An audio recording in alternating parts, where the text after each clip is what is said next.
You're watching Inside the Right. As always, I'm joined by my co-host, longtime Republican operative, Tim Miller. So, Tim, you've sat through a lot of State of the Union responses. I know they're not an easy job, but I want to draw your attention to this Republican response by Senator Katie Britt from Alabama. First of all, we see you, we hear you, and we stand with you. And Tim, I want you to know that I stand with you. How does something like this happen? Like, how does something like this, how does she, who lets her go on air and do that? I appreciate that, Brian. Thank right. you for having me. Boy, I don't know, brother. We're going to hit every single syllable. Every syllable matters here. Every syllable matters. I got to tell you, it was so bad that about like 5 minutes in, I'm sitting at home on my couch watching it last night. I'm looking at my husband like, this is as bad as I think it is, right? Like I'm physically uncomfortable watching this. I was a little bit scared. The way that it's shot, I texted one of my friends who does movies. The way that it's shot is kind of like how a horror movie is shot. You know, there's no light in the window behind. The camera's very slowly moving, and it creates a creepy sense. I was worried someone was going to jump in with a knife at some point. Yeah, it was hard to like focus on the substance. We can get into the substance, but it was the weirdest speech that I've ever seen.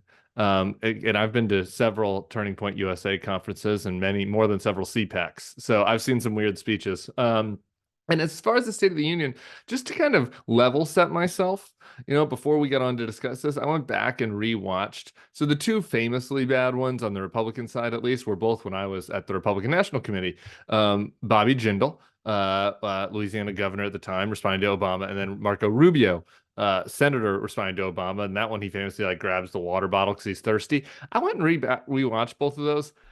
Compared to Katie Britt, they were fine. They were kind of gentleman C's. Like they were a little, you know, it's hard, as you're saying, the State of the Union, it's hard to do because you're the president and you have this sheen of credibility that comes from you're in the chamber and senators and Supreme Court justices are watching you.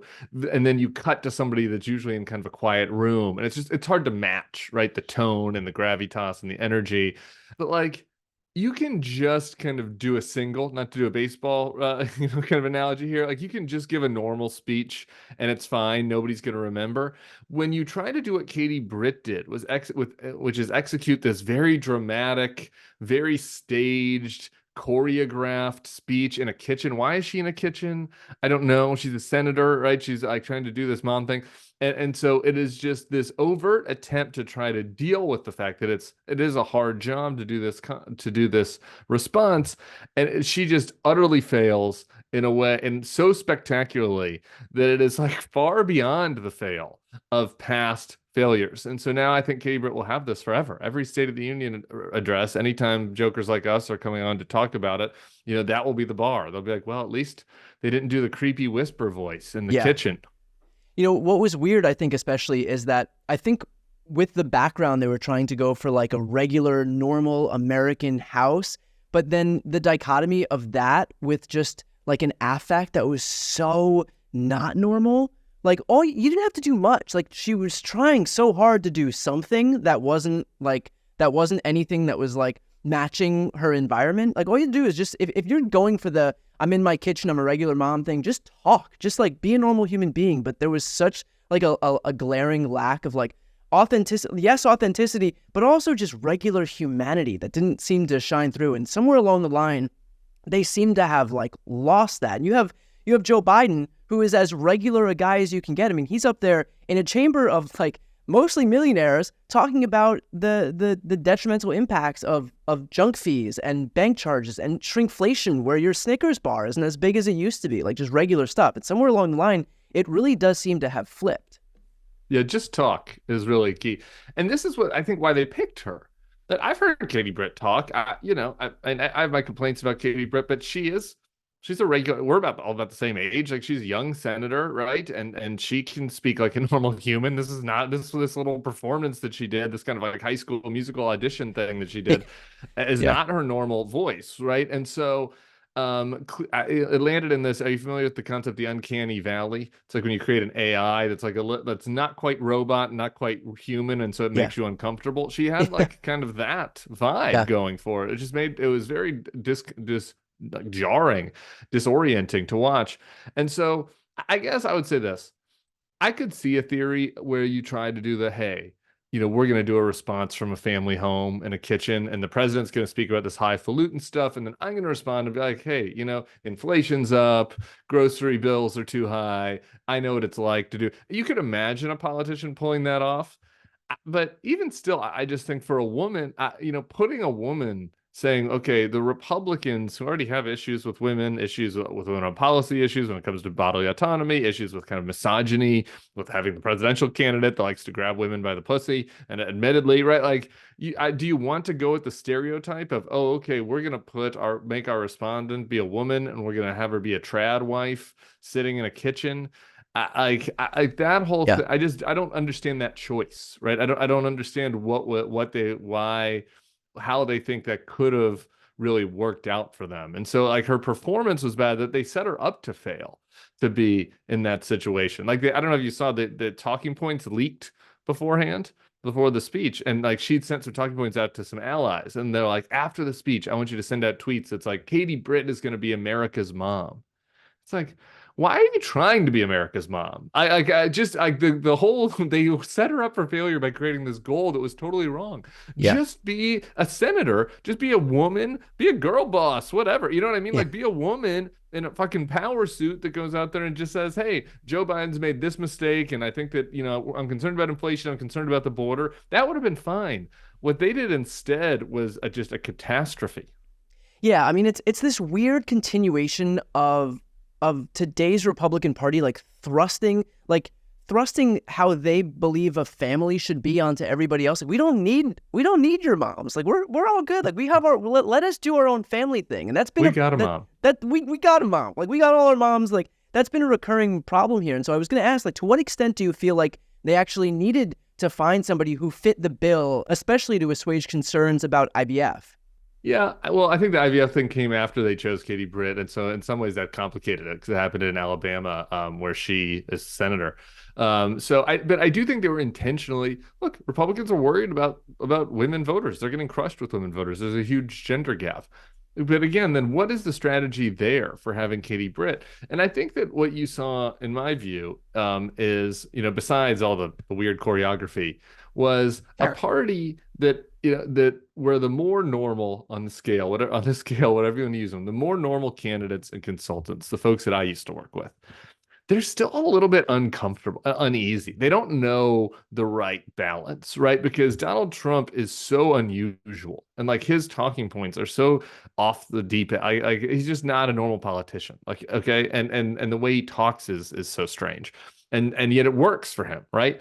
And so you can see these like more normal people trying to figure out, okay, how do I navigate this, right? Like, how do I appease the MAGA folks that want to have a trad wife in the kitchen, but then also appease, swing voters that are looking for, a strong woman that is not gonna, that's gonna say it's okay, the Republicans aren't coming for your bodily autonomy, right? Like, they're trying to do both of those things at the same time, and I think that you can see you're ending up in the uncanny valley. You're ending up in the uncanny valley. Yeah, and DeSantis had this, and not on women's issues, but I do think it was very similar. You saw this some on the presidential campaign, where it's like these guys that, all of the little mini Trumps. You see it. They still are just unsure. The ones who come from more normal traditional backgrounds that are like they're doing like a MAGA cosplay while also trying to say, okay, I'm the normal MAGA, and it's hard. It doesn't work. Like, it just doesn't work, right? Yeah. And that's why the MAGA people that are being most successful are the ones that just say F it, like, and go full Vivek, go full Matt Gaetz, right? Like, you see that working a little bit better for them,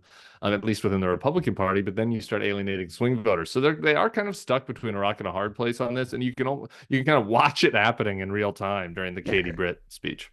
Well, she also noted in her speech that Republicans writ large support IVF, which is ironic considering there's 125 of them, including Mike Johnson, who are signed onto legislation that would do the exact thing that the Alabama law did. So how do they reconcile this position, or do they not? Do they just say one thing, act in a way that's completely antithetical to that, and just hope that nobody knows the difference. I think the latter, right? Yeah. And this is what another thing that Trump has taught them is just no apology, you don't need to be coherent. You can be all things to all people. But again, Trump's good at it. This is the problem, right? Like this is the problem. I hate to compliment Trump, but Trump just his manner of speaking, he's so circular, and the way that he does these phrases and that it's hard to pin him down. He's like Jello a little bit, right? Like there's certain things he has very strong positions on. Obviously, some of them are pretty gross. The mass deportations, not Ukraine, not supporting Ukraine. Right? There are a handful of things, but on a lot of issues, Trump just kind of tries to wave it off. You see how he's trying to deal with abortion. He's not really answering it. We talked about this on another episode. And so he can kind of pull it off, at least a little bit better than some of the other Republican candidates, just because of his skill as a performer. These guys, it doesn't work, right? Like people don't buy it. Like when you're a traditional politician, people want traditional politician answers from you. Like, are you for IVF? Or are you against it? And it's like, if you're like, oh, okay, no, actually, we're all for it. Then it's like, well, then why do 100 of you have signed onto a bill that's against it? And it's like, oh, I'm not, no, whatever. That's the liberal media. Okay, like that excuse might work in Alabama, but that's not going to work with the voters that they were trying to reach. These suburban voters that have abandoned the Republicans in droves over the last 8 years. Yeah, and by the way, for those watching right now, like that's why Tim and I do this series, is to make sure that like there is a hermetically sealed media ecosystem on the right where factual information doesn't get through. So, to that point, for those watching right now, if you want to help build up that ecosystem, please subscribe to The Bulwark. That's the YouTube channel that Tim is on throughout the week. I'll put the link right here on the screen and also in the post description of this video. It is important to make sure that we build up this whole pro-democracy media ecosystem to kind of push back on just the deluge of disinformation that comes from the right.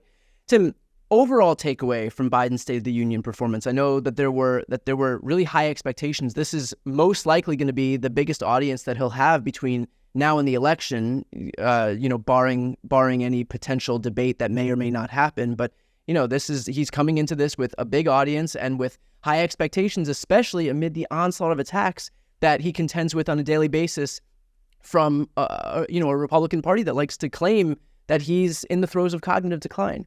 Yeah, maybe the convention too, but yeah, I mean, this is a huge audience. He didn't seem like he was in cognitive decline. I watched a lot of conservative media last night after the Katie Britt speech, and they're out there throwing out theories that he's on drugs like that. I'll take that. I mean, yeah, it goes to show you that it was a good night. If Sleepy Joe is so awake that they're actually considering that he's on like coke or something, that is a win any day in my book. Yeah, they had some complex theories. There was some gal in the Blaze who was talking about how he was coughing into his hand, and so his hand must have had some uppers on some snifters on it. I don't know. They really come up with some weird stuff over there in conservative media world. So yeah, I mean, so you could tell from their reaction that he beat expectations.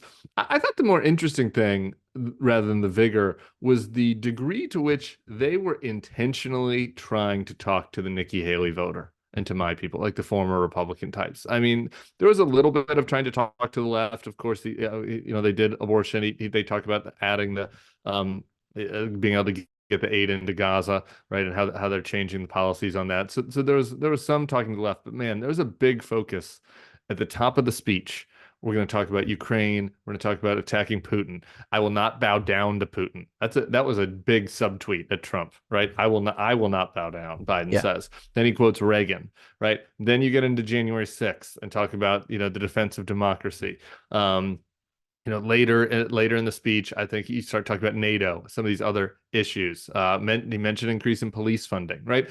It seemed to me like it was very yeah, exactly. And then the border funding and mentioning James Langford, and cutting James Langford, who's the conservative Oklahoma senator who's in the crowd, while his colleagues are like booing Joe about saying that, hey, we're going to fund the border more, and saying that's not true. And Langford is mouthing, the TV cameras catch him mouthing that is true, right? So, boy, I thought that was just extremely intentional last night. I thought it was smart. He's going to have to keep doing it. It's not just a one-off, right? Because I think that there's some folks, obviously like myself and some others, that already made the switch, moved over to Biden, but there's more meat on that bone. You know, there are more people. I know them. We talk to them in the focus groups for the Bulwark. I have some of them in my life who like voted for Trump, and then January 6th happened and they were off the train. And then now it gets further away from January 6th. They start to want to go back to the team they've always been on. And so you got to keep talking to them, keep messaging to them. And I thought that last night was very strong on hitting that audience. And just to dig into that a little bit, and we'll end with this. What needs to be done to get those folks? Because look, I think it's clear that people on the left need to know, that this, like, the messaging has to be focused to a certain subset of people who are gonna round out this coalition to make sure that we beat Trump. It can't just be like outright progressive messaging on a daily basis. Like, that is the coalition. Right now we have to figure out how to expand it. So what do those people take? Yeah, I mean, look, I think that I was on TV this week with one of these jokers who's a Nikki Haley donor who, God, it's like, trust me, I sympathize with progressives because even I'm like looking at this guy like, come on, just get on board. And, but just listening to him in his own words, what were the issues? NATO, not letting Vladimir Putin run roughshod over Europe. Those are issues. The energy, the fact that we are at record domestic drilling, the fact that he's not going to succumb to some of the left on the police stuff, which he hasn't, but I think that he should keep mentioning that. So, and then democracy, the fact that, he really does support a pluralistic democracy, and that what was the line last night about, you can't only be a patriot when you win, right?